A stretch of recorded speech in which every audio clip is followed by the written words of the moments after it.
बच्चों के संस्कार पर बड़ों के व्यवहार का प्रभाव। नमस्कार दोस्तों, स्वागत है आप सभी का। आज हम पढ़ेंगे कि किस तरह से बड़ों के व्यवहार का बच्चों पर प्रभाव पड़ता है। कैसे बच्चे बिल्कुल बड़ों की तरह व्यवहार करते हैं, क्योंकि जैसा वो देखते हैं वैसा ही करते हैं। इसी से संबंधित एक कहानी पढ़ते हैं। घर में सबसे छोटा सदस्य मेरा 1.25 साल का पोता। वह मौका लगते ही झाड़ू उठा लाता और लगता है फर्श पर झाड़ू लगाने की कोशिश करने। कभी वाइपर उठा लाता और उसे चलाने लगता। कोई भी कपड़ा मिल जाए तो उसे उठाकर पानी की बाल्टी में या कहीं भी पानी मिले उसमें डुबोकर गीला करके कहीं भी पोछा लगाने लगता है।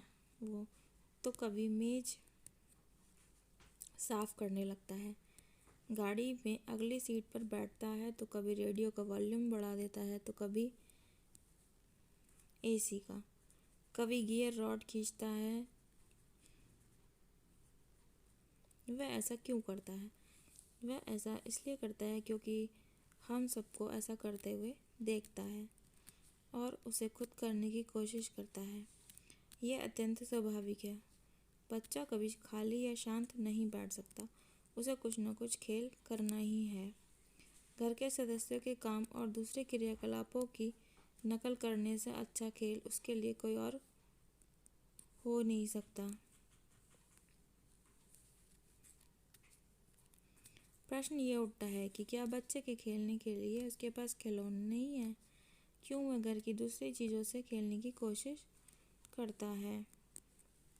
खिलौने पर्याप्त हैं, लेकिन सच तो ये है कि यदि उसके चारों ओर बहुत सारी चीज़ें रखी हों तो वह उन सब से भी खेलेगा। अपने आसपास की सभी चीज़ें उसे आकर्षित करती हैं। घर के सदस्य को जिन चीज़ों का प्रयोग करते हैं और जैसे करते हैं, वह भी उन सभी को चीज़ों का उन्हीं की तरह या अपने तरीके से प्रयोग करना चाहता है। यही उसका खेल है।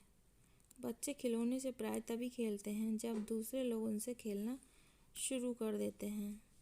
हकीकत यह भी है कि लोग अपने बच्चों के लिए खिलौने खरीदते हैं, वे बच्चों की पसंद के नहीं, अपनी पसंद के खरीदते हैं। वे खिलौने लाते हैं और बच्चों को बताते हैं कि ऐसे खेलो। लोग प्राय खाने पीने की चीज़ें भी बच्चों की पसंद की बजाय अपनी पसंद की ही लाते हैं। हम बच्चों से अपनी बात मनवाने या अपनी पसंद उन पर थोपने का प्रयास करते ही रहते हैं। बच्चा जब बड़ों की पसंद के खिलौनों से खेलेगा, उनकी पसंद की चीज़ें खाएगा, तो वह यह भी स्वाभाविक है कि उनकी पसंद या ज़रूरत के दूसरे काम भी उन्हीं की तरह करने की कोशिश करेगा, क्योंकि प्रत्यक्ष या परोक्ष रूप से यही तो हम उसे सिखा रहे हैं। यदि ऐसा करने से हम उसे रोकेंगे तो वह मचलने लगेगा, रोएगा, रूठेगा। उसके व्यवहार बड़ों से प्रश्न करना ही है कि जब आप लोग ये सब कर रहे हो तो मेरे करने में क्या बुराई है। उसका व्यवहार बिल्कुल ठीक है। यदि आप अपने सामने नहीं करने देंगे तो वह आंख बचाकर या पीछे से करेगा। तो नन्हे बच्चों को रोकने की बजाय वह जो कर रहे हैं करने दीजिए। बस उनकी सुरक्षा का ध्यान रखिए। उन्हें सर्दी, गर्मी, आग, पानी, गंदगी से बचाकर रखने का प्रयास करते रहिए। जो चीज़ें उनके लिए खतरनाक या दुर्घटना का कारण पैदा करने वाली हो सकती हैं, उनकी पहुंच से दूर कर दीजिए। यदि बच्चा इधर उधर से कोई गलत चीज़ उठाकर खाता है तो उसे रोकना जरूरी है। इसके लिए उसका पेट भी भरा होना जरूरी है। उसे सही समय पर उचित आहार दीजिए। लेकिन खाने के पीने के मामले में बच्चे कम परेशान नहीं करते। अधिकांश बच्चे प्राय दूध पीने या खाने से बचने की कोशिश करते हैं, और जब दूसरे घर के बड़े सदस्य भोजन करते हैं तो उनके भोजन में से उठाने का उठाकर खाने का प्रयास करते हैं। तो ये तो बड़ी अच्छी बात है, इस बात का लाभ उठाना चाहिए। जब घर के बड़े सदस्य कुछ भी खाने के लिए बैठ रहे हों तो ऐसा भोजन लेकर बैठें जो बच्चों के लिए भी अनुकूल हो, खुद भी खाएं और बच्चों को भी खिलाएं।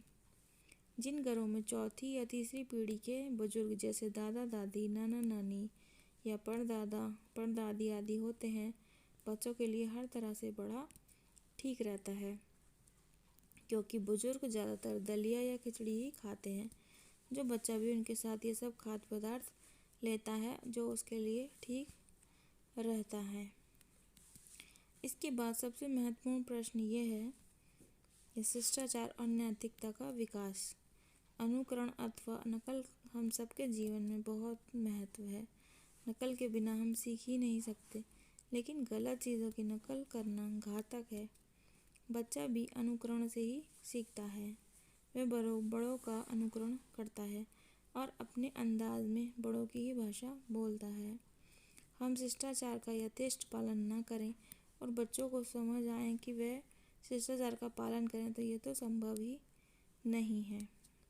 बच्चों को शिष्ट बनाना है तो माता पिता को शिष्ट बनना होगा। हर घर में एक दूसरे से या घर में कोई मेहमान या आगंतुकों को जैसा व्यवहार करते हैं अथवा जैसी भाषा बोलते हैं, बच्चा भी उसी का अनुकरण करेगा। लहजा उसका अपना होगा, लेकिन भाव बड़ों का ही आ जाता है। यदि बच्चों में सचमुच अच्छी आदतें डालनी है तो उन्हें सुसंस्कृत बनाना है तो माता पिता को भी स्वयं में अच्छी आदतें डालनी होंगी और सुसंस्कृत बनना होगा। जब बच्चा हमारे व्यवहार अथवा व्यक्तित्व में कमी या बातों में विरोधाभास पाता है तो वह विचलित हो जाता है।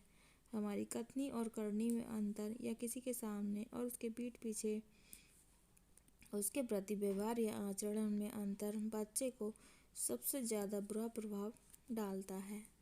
वह समझ ही नहीं पाता कि कथनी ठीक थी या करनी ठीक है।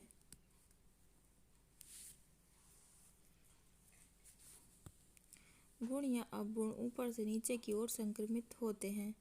बच्चे ही नहीं, हम सब भी अपने परिवेश से ही ज़्यादा सीखते हैं, अतः परिवेश को सुधारना अनिवार्य है। यदि हम वास्तव में चाहते हैं कि हमारे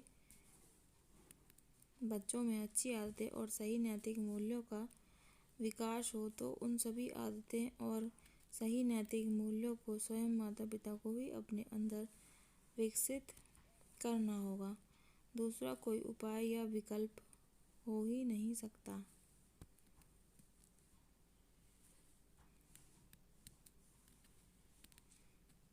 धन्यवाद।